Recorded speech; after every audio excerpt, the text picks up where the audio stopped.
Olá! Hoje nós vamos falar de Atos capítulo 18. Vamos fazer um estudo na Bíblia de Estudo Pentecostal. Enquanto nós vamos lendo aqui sobre esse estudo, vamos também fazendo algumas reflexões, né? Aqui o capítulo 18 fala de Paulo em Corinto, Paulo em Éfeso e Paulo voltando depois para Jerusalém.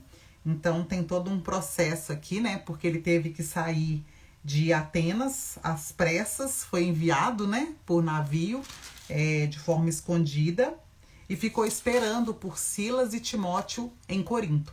Então, enquanto ele esperava, né, Silas e Timóteo lá em Corinto, ele foi, aqui fala no capítulo 18, verso 3, que ele foi trabalhar com Áquila e Priscila fazendo tendas. Paulo tinha esse ofício, né, ele era um fazedor de tendas, vamos dizer assim. Então aqui fala, né, no 3, e como era do mesmo ofício, ficou com eles e trabalhava, pois tinham por ofício fazer tendas.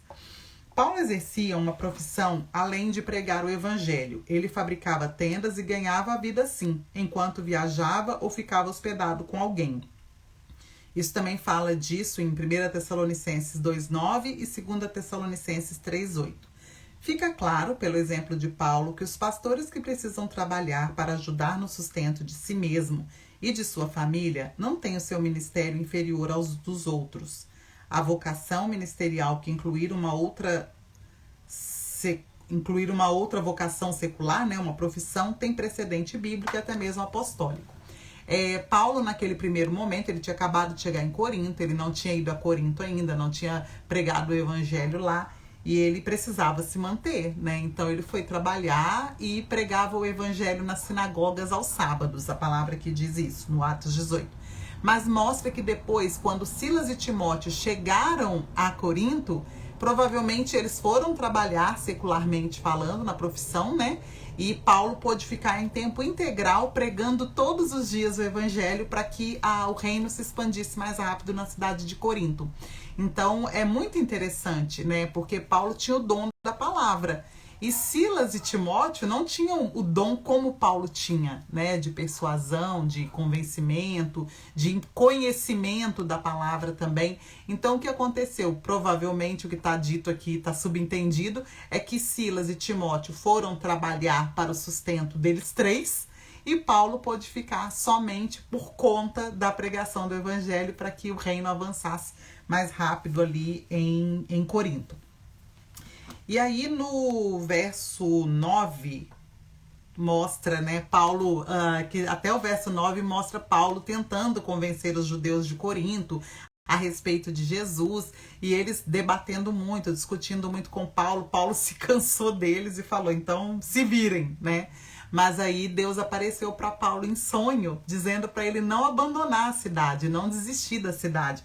Foi muito lindo esse sonho, essa revelação. No 18:9 diz assim: e disse o Senhor em visão a Paulo, não temas, mas fala e não te cales, porque eu sou contigo, e ninguém lançará a mão de ti para te fazer mal, pois tenho muito povo nessa cidade. Amém. Assim é na cidade onde o Senhor nos colocou, para onde o Senhor nos levar, que em todo lugar nós estejamos ligados no Espírito, atentos ao falar do Senhor. Tem lugares que o Senhor vai mandar nós sairmos, tem lugar que o Senhor vai mandar nós ficarmos, tem lugar que o Senhor vai nos impedir de ir, como a gente viu acontecendo com Paulo, tem lugares que o Senhor vai nos chamar, né? E aí, aqui tem lugares que o Senhor vai nos confirmar. Claro que Paulo não iria ficar naquela cidade para sempre, depois a gente vê ele indo para Éfeso também, mas ali naquele momento o Senhor disse para ele, não é porque o povo judeu não estava ouvindo que o povo corinto gentil não iria ouvir, que Deus tinha um povo para salvar naquela cidade, que era para Paulo perseverar, continuar fazendo aquela obra, né? Então foi muito lindo. Aí fala aqui, né, não temas, no 9. Esse trecho revela os sentimentos internos e humanos do apóstolo. A oposição e o ódio a Paulo e ao evangelho estavam aumentando, e ele começava a recear e hesitar quanto à sua permanência em Corinto, porque ele já tinha passado por tantas situações em outras cidades, então ele não sabia, né, provavelmente, se era para ele ficar ou não ali em Corinto, devido à oposição que ele estava sofrendo por parte dos judeus. E aí o Senhor apareceu confirmando, né?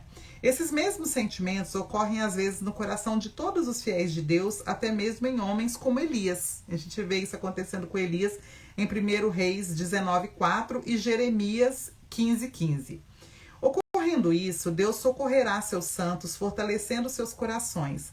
A promessa da sua presença é suficiente para livrá-los do medo e dar-lhes a certeza e a paz necessárias para cumprirem a vontade de Deus para suas vidas.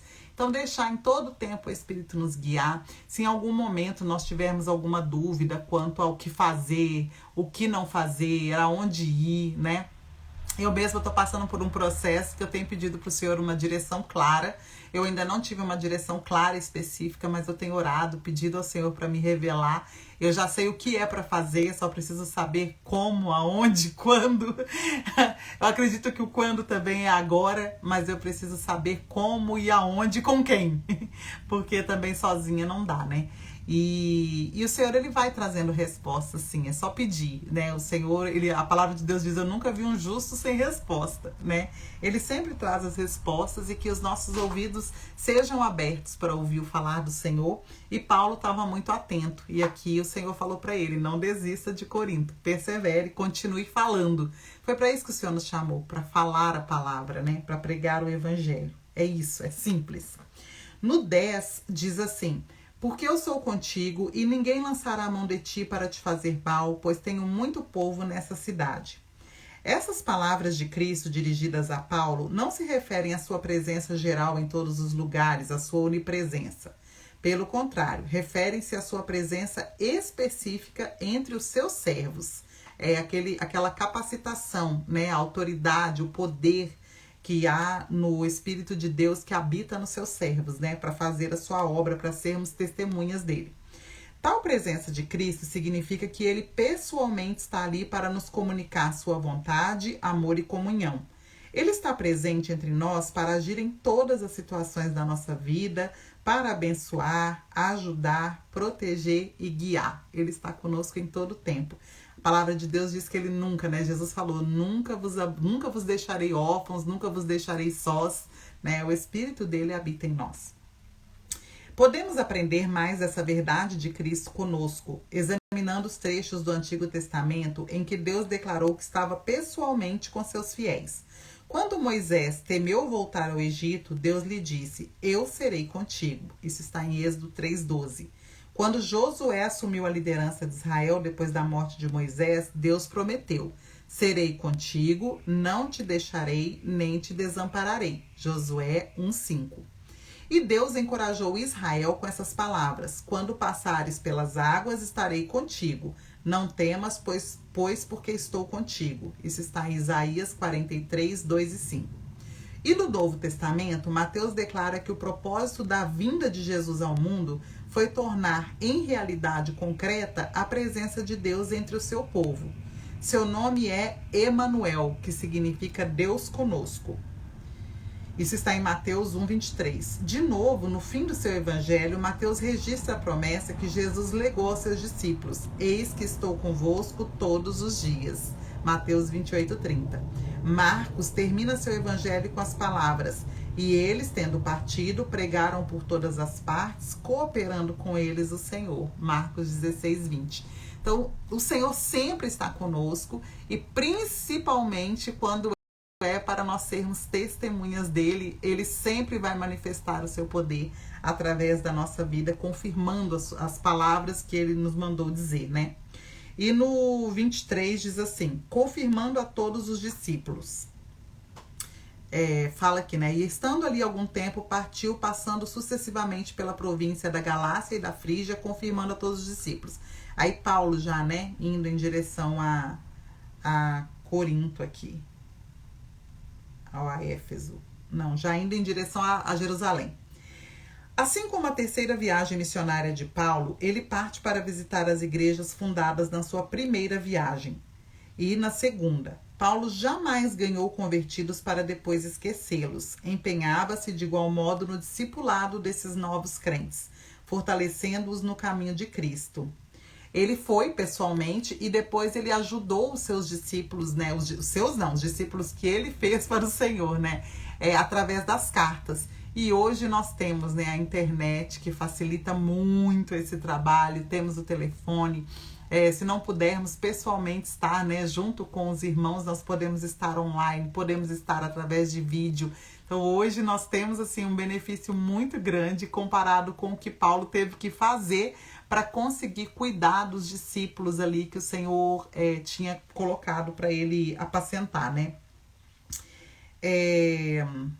Todos os novos crentes devem ser, sem demora, procurados por cristãos firmes na fé, que orarão com eles, lhes ensinarão como viver a vida cristã e os motivarão a reunir-se com outros crentes para adoração, oração, ministração da palavra e as manifestações do Espírito Santo para o bem de todos. Então nós precisamos ir confirmando os discípulos.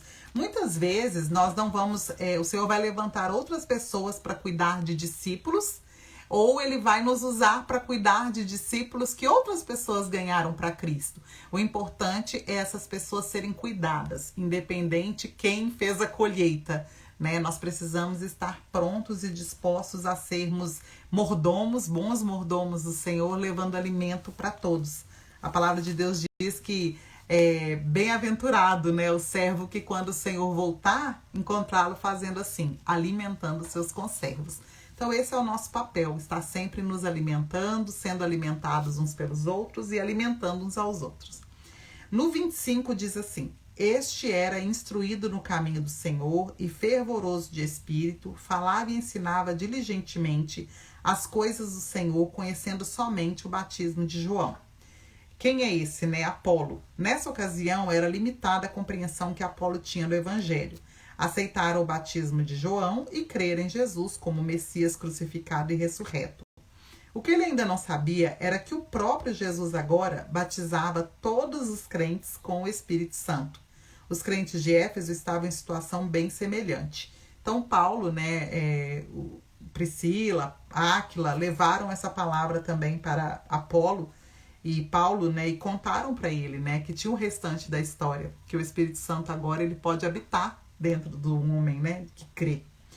E então é isso, aí mostra já no próximo capítulo, vai falar sobre a terceira viagem missionária de Paulo, né, e mostra Paulo em todo o tempo, né, servindo ao Senhor. Quando precisava, ele trabalhava secularmente e quando ele podia, ele tinha quem fizesse essa parte aí no ministério, ele podia ficar em tempo integral e isso fez com que o evangelho avançasse muito rápido.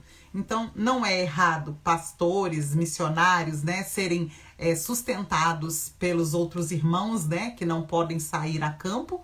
Não é problema nenhum isso, não é errado. Assim como também, se ele tiver tempo hábil para trabalhar, né. Eu, por exemplo, já vi várias situações de pastores que não estavam o tempo integral na obra, mas também não trabalhavam secularmente. Então aí tem alguma coisa errada aí, né? Ou ele trabalha em tempo integral na obra, ou ele trabalha no secular, ou divide esse tempo, né? É o Espírito quem dá a direção. Mas o importante é procurarmos fazer todos os dias serem úteis para o Senhor e para o avanço do Evangelho. Amém? Aleluia, glória a Deus.